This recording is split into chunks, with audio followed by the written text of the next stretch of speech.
You've probably heard the whispers, right? Maybe even seen the Twitter arguments. Oh yeah, the debates are intense. One side's shouting that Google's latest updates have, like, nuked link building from orbit, making it more trouble than it's worth. While the other side, the grizzled SEO veterans, they're clutching their backlink reports, insisting it's still crucial. Totally. We even heard about one blogger who claimed their traffic exploded after they stopped building links. Talk about a contrarian take. Wild, right. But then you've got the pros who kind of roll their eyes and say, okay, try competing in a serious niche without a solid backlink profile. Let me know how that goes. Exactly. So what's the real deal? We've sifted through the algorithm updates, those ranking studies that kind of make your eyes cross, and expert opinions to bring you the definitive lowdown on link building in 2025. Yeah, and what's fascinating when you dive into this whole link building saga is its origin story. Let's forget the is it dead drama for just a second and rewind. Way back to 1997. PageRank. Exactly. That's when Larry Page and Sergey Brin cooked up PageRank. Their genuinely clever idea was that links between websites could act like, well, votes, signaling which content was considered valuable by others. Yeah. Pretty straightforward, right? Oh, it started out so pure, so innocent. But like with any good thing on the internet, it didn't take long for things to get a little twisted. Yeah, understatement. The early 2000s were the link building equivalent of a gold rush, except instead of gold, everyone was scrambling for links, any links. The logic was simple, almost caveman-like. More links equal better rankings. Quality. Who cared about quality back then? It was all about quantity. Right. And this, my friends, led to the rise of digital monstrosities, like link farms. Think just rows and rows of websites linking to each other for absolutely no good reason. Forum spam became like an Olympic sport. It was a glorious mess. You could have a website about, I don't know, collecting belly button lint ranking #1 just because it had a million utterly useless links pointing its way. Which, naturally, Google had to step in and sort out. I mean, if we connect this to the bigger picture, these early kind of ham-fisted tactics were completely undermining the whole point of PageRank. Which was supposed to reward sites that actually offered value, Exactly. So Google started its counteroffensive, and they've basically been locked in this constant state of algorithmic evolution ever since. Think of it as a perpetual game of whack-a-mole with spammy link builders. And Google has been swinging that mallet pretty consistently. We saw Penguin waddle onto the scene in 2012, specifically designed to penalize those dodgy link schemes. Then in 2016, Penguin got an upgrade. It was baked right into Google's core algorithm, started working in real time, no more waiting for those periodic updates. It was just always on the lookout. All right, always watching. Then 2019 brought us BERT, which was all about Google getting smarter, about understanding the context of content, not just, keywords plastered everywhere. A big leap in understanding language. Totally. Then came the 2021 link spam update, taking a direct shot at unnatural linking patterns. And who could forget the 2023 helpful content update? That was Google basically telling everyone to quit trying to game the system and focus on creating stuff people actually find useful. Yeah, be helpful, imagine that. And most recently, in 2024, the Authority Signals update started pulling in even more diverse factors to figure out trust. It's just been this relentless push away from simply counting backlinks towards a more holistic evaluation of a website's credibility. And if we zoom out a bit, this whole algorithmic arms race reflects a fundamental understanding of how search engines determine rankings anyway. We often talk about those 3 core pillars, right? Right. Content relevance, like, does your stuff actually answer the searcher's question usefully? Technical structure, is your site fast, mobile-friendly, easy for Google to crawl and understand? And then, authority signals. Authority signals, basically, does Google trust your website as a credible source? Exactly. And for a good chunk of internet history, links were the undisputed champion of authority signals. If a reputable site linked to you, it was like getting a digital stamp of approval, especially if that linking site was seen as trustworthy in its own right. For sure. But here's where things get a little spicy. The plot thickens, if you will. Google started looking beyond those traditional backlinks. Which raises a really important question for you to consider. If those blue clickable links aren't the only signals of authority anymore, what else is feeding Google's trustometer? Good question. We're talking about things like brand mentions, even if someone just mentions your brand name online without actually linking. Social engagement, while the exact impact is still kind of debated, probably plays some role. User behavior metrics too, right? Like how long people stick around on your site after clicking from search. Yep. Dwell time, click-through rates. Also, expert authorship signals, basically. Who wrote the content? Are they qualified? even the sentiment of reviews about your business, and how your website connects to other recognized entities in Google's knowledge graph. All these factors are now in the mix. Okay, it's enough to make your head spin, right? You might be thinking, all right, so links are ancient history then. But not so fast. Not quite. Those ranking correlation studies that SEO experts love poring over, they still consistently show a pretty strong connection between websites that rank well and, well, having quality backlinks. Data still points that way, yeah. In fact, a study from just last year, 2024, across 15 different industries, found that top-ranking pages had nearly 4 times more high-quality backlinks than those stuck down on page 2. 4 times, that's significant. Right. So while the whole authority landscape has definitely broadened, those digital votes of confidence still carry a significant amount of weight. And what's particularly interesting now is that the kind of link has become absolutely crucial. It's really no longer a numbers game. It's all about the quality and the context of those links. Recent data really highlights this shift. Like, one analysis of over 1 million search results revealed that a staggering 94% of top-ranking pages had at least some backlinks. Okay, so they're definitely present. But here's the kicker. The correlation between just the raw number of links and rankings, that's actually weakened noticeably since about 2020. Yep, it's all about moving smarter, not just harder. The research is pretty clear. What really makes a difference now is things like the topical relevance of the sites linking to you. Are they even in the same ballpark as your content? Super important. And the actual authority and trustworthiness of those linking pages, are they sites Google respects? Right. And the anchor text used in the link, does it look natural? Or is it just stuffed with keywords? Google sees right through that now. Yeah. The editorial context surrounding the link matters too. Does it actually make sense within the content where it appears? And even the diversity of the websites linking to you, getting links from lots of different relevant sites. Exactly. 5 genuinely good, relevant links from respected industry players, that'll likely outperform 50 random, low-quality ones any day of the week now. No question. And this shift has had a very real impact on how effective different SEO tactics are, hasn't it? Oh, dramatically. If you compare how well certain link building approaches worked just a few years ago versus now, the changes are stark. Like guest posting. Used to be a go-to. Yeah, guest posting used to be pretty reliable for getting links, but its effectiveness has definitely declined, and if you're not super careful, it can actually carry some risk now. And directory submissions. Forget about it. Pretty much a digital paperweight at this point, and potentially harmful if you end up on low-quality directories, and leaving blog comments just for the backlink. Almost zero benefit, right? Plus, it just looks spammy. Exactly. Negligible benefit, decent chance of looking spammy. But fear not, intrepid listener. It's not all a wasteland out there. Some things still work. Absolutely. Strategic broken link building, when you do it thoughtfully, can still be valuable. Finding those dead links on good sites and suggesting your content instead. Yep. Getting your site listed as a resource on relevant, authoritative pages, still highly effective. And digital PR, getting your genuinely newsworthy content featured in online publications. That's still pure gold, isn't it? Those editorial links. Totally. And creating what's often called skyscraper content, those really in-depth, comprehensive guides that become the go-to resource, still a fantastic way to attract links organically. Because people want to link to something that good. Precisely. And the key statistics really paint a clear picture here. A hefty 76% of SEO pros still consider backlinks highly important for ranking. So the pros still value them. They do. Top ranking pages boast around 3.7 times more quality backlinks than those stuck on page 2. And websites with backlinks from just 3 or more unique domains, they have a significantly higher chance of breaking into the top 10 search results. Okay, strong correlations still exist, but Okay. there's a but, isn't there? There is. And it's a big however.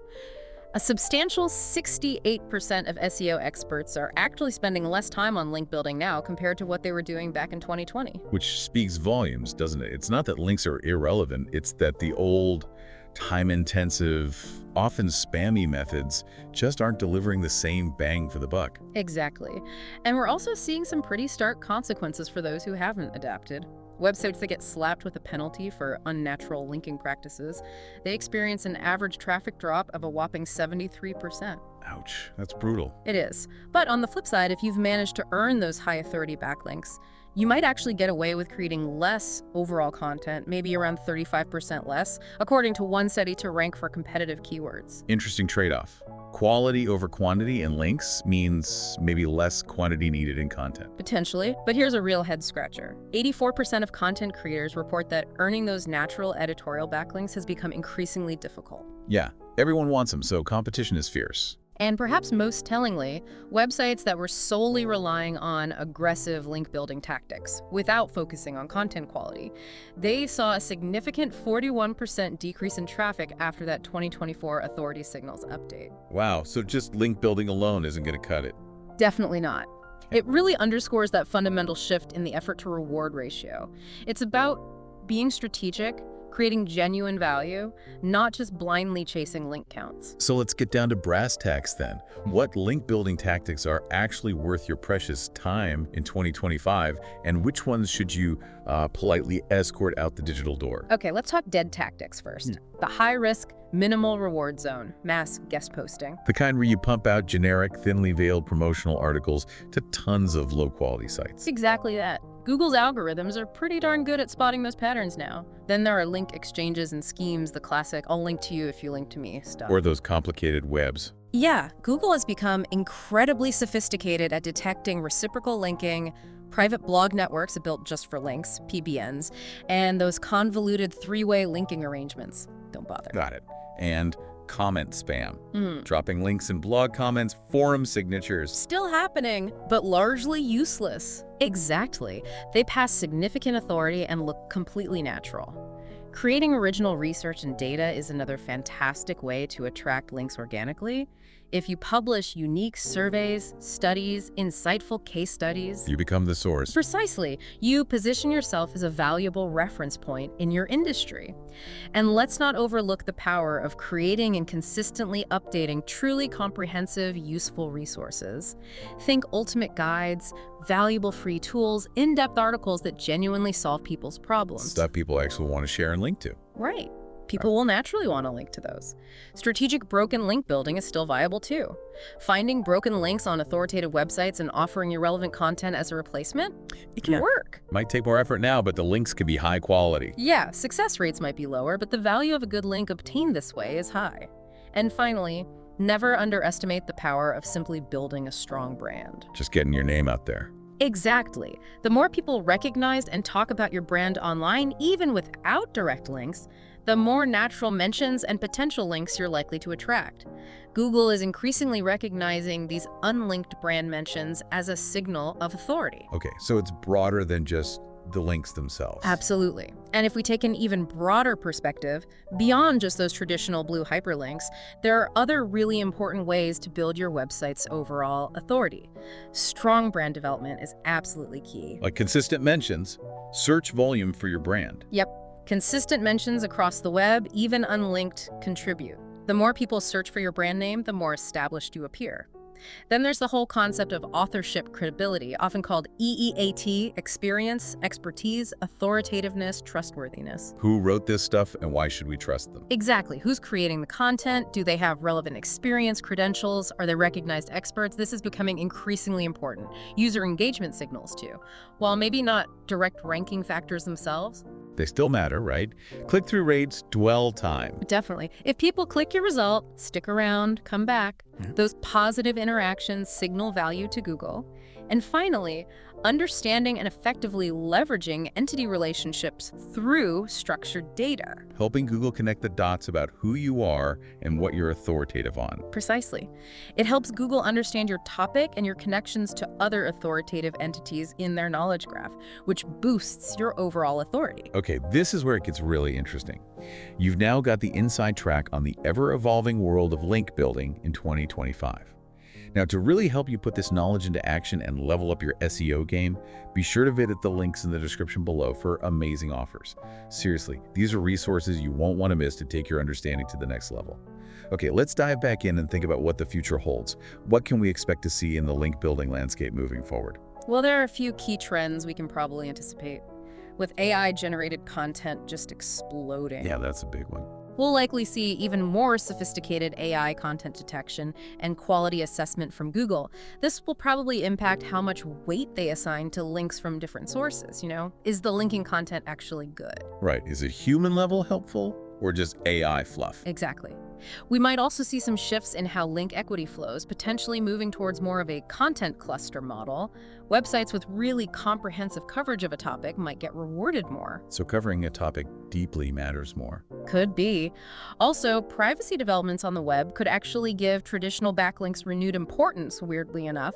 They're a more privacy-friendly signal compared to some user tracking data. Interesting point. Plus, as video and audio content keep growing like crazy, we might see the emergence of link equivalents in these formats, like mentions in popular podcasts or influential YouTube channels carrying more weight. So getting mentioned is like getting a link, potentially. It could be moving that way. And finally, in local and specialized search, we'll likely see an even greater emphasis on industry-specific citations and local business references as crucial authority signals within those niches. Hyper-local relevance. Okay, so to wrap it all up then, what's the definitive verdict? Is link building dead, or is it just different? Well, the key takeaway for you, the listener, is this. Link building as it existed in the early days, yeah, that's certainly dead. Done. Finished. The spammy stuff is gone. Right. The risk-reward equation has fundamentally changed. You'll get significantly less return, maybe even penalties for those old aggressive tactics. Links are now just one piece of a much larger, more sophisticated authority puzzle. Part of a bigger picture. Exactly. The standards for quality have increased exponentially. If you want to acquire links in a sustainable way today, your primary focus needs to be on creating genuine value for your audience. And remember, the specific context of your industry always matters. What works in one niche might not in another. And what are the folks in the know, the experts, saying about all this? We've got some insights from top minds, right? We do indeed. John Mueller from Google himself has stated that links are still a fundamental part of how Google discovers content and how they rank it, but he consistently emphasizes the best links are earned naturally through great content. Earned, not aggressively built. Precisely. Lily Ray from Path Interactive highlights the increasingly intertwined nature of EEAT and link quality. She emphasizes Google's getting better at discerning which links represent genuine endorsements versus manipulation. They're getting smarter. Way smarter. Cyrus Shepard, founder of Zippy, whose data insights are always sharp, notes their research continues to show backlinks as a strong predictor of ranking, but the type of links that truly matter has become far more specific and nuanced. Quality and context again. Yep. Dr. Marie Haynes, an expert in algorithm analysis, stresses that Google's now paying closer attention to why a website earned a link, not just how many links it has. What's the intent behind the link? The why matters. It really does. And Barry Schwartz from Search Engine Roundtable sums it up quite succinctly. Link building isn't dead. Bad link building is dead. Perfect summary. Mm-hmm. So the big picture we're looking at here is that SEO has really matured, hasn't it? It's no longer about chasing quick wins or exploiting loopholes. Not sustainably, anyway. It's about adopting a sophisticated, integrated approach where earning quality attention and trust is paramount, creating truly valuable content that others naturally want to reference. That's the name of the game now. Absolutely. The most important takeaway for you, our listener, is really to shift your focus. Focus on creating exceptional content, building genuine relationships within your industry, and earning those valuable mentions organically. Don't waste time and resources on outdated or risky link building schemes. Makes total sense.